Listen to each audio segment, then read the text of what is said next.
Friends, welcome back to my channel. তো এটা হচ্ছে আমার কেদারনাথ ব্লগ পর্ব 3। তো আমরা আমাদের গন্তব্যে পৌঁছানোর মাঝে একটা মাতা রানীর মন্দির ছিল।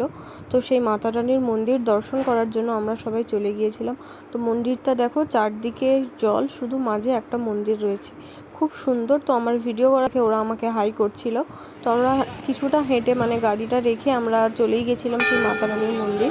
তো এই সেই মাতা রানীর মন্দির। মাতা রানীর মন্দিরের মধ্যে আমরা প্রবেশ করেছি। তো এখানে তোমরা দেখতে পাচ্ছ ভিডিওটা একটু কেঁপে কেঁপে যাচ্ছে, মানে ওখানের যে সিঁড়িগুলো ছিল না, ওগুলো না এক সমান ছিল না, ওপর থেকে নিচ পর্যন্ত নেমে নেমে আসছে, তাই ভিডিওটা করতে একটু অসুবিধা হয়েছিল। তো এখানে অনেক আশেপাশে দোকান। তো আমরা আমাদের পুজোর জিনিস কিনে নিয়েছি, পুজো দেবো বলে আমরা ঢুকে গেছি মন্দিরের প্রবেশপথের মধ্য দিয়ে। দুপাশে দেখতে পাচ্ছ জালের মতো দিয়ে ঘেরা রয়েছে, আর মাঝখান থেকেই ছিল মন্দিরে ঢোকার প্রবেশপথ, এবং আশেপাশে প্রচুর ঘন্টা ছিল, অনেক ঘন্টা ছিল। আমি ব্যাকগ্রাউন্ডে ঘন্টার কিছু আওয়াজও তোমাদের দিয়ে রেখেছি যাতে তোমরা বুঝতে পারো। আসলে মন্দিরটা চারপাশের কারুকার্য এত সুন্দর ছিল, পুরো মন্দিরটাই এক কথায় বলতে গেলে ঘন্টা দিয়ে সাজানো ছিল। আর মন্দিরের ভিউটা জাস্ট অসাধারণ, খুব সুন্দর। চারদিকে পাহাড়ে ঘেরা, মাঝখানে ছোট মন্দির আর চারপাশে জল। সত্যি ভিউটা অনেক সুন্দর ছিল। ফোনে হয়তো আমি তোমাদের সাথে সবটা শেয়ার করতে পারছি না, আমার ক্যামেরাটা অতটা ভালো নয়, তাও যতটা পারছি তোমাদের সাথে শেয়ার করছি। তো আমরা দীর্ঘ অনেকটা সময় লাইন দিয়ে দাঁড়ানোর পরে আমরা মন্দিরে প্রবেশ করেছি। তো মন্দিরে অনেকক্ষণ দাঁড়িয়ে পুজো দেওয়ার পরে একটা জিনিস লক্ষ্য করলাম, যে এখানে না সমস্ত ধরনের মানুষই ওখানে ছিল।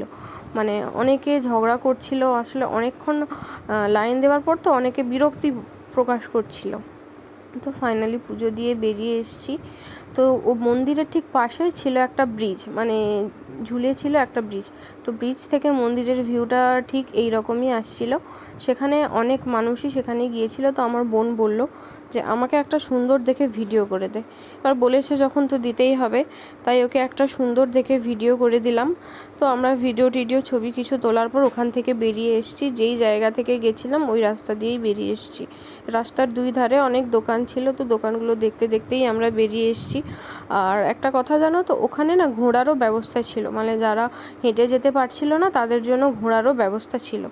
কিছু কিছু ঘোড়া ছিল, খুব বেশি ছিল না। তো আমরা রাস্তায় যেতে যেতে আখের রস খেয়েছিলাম।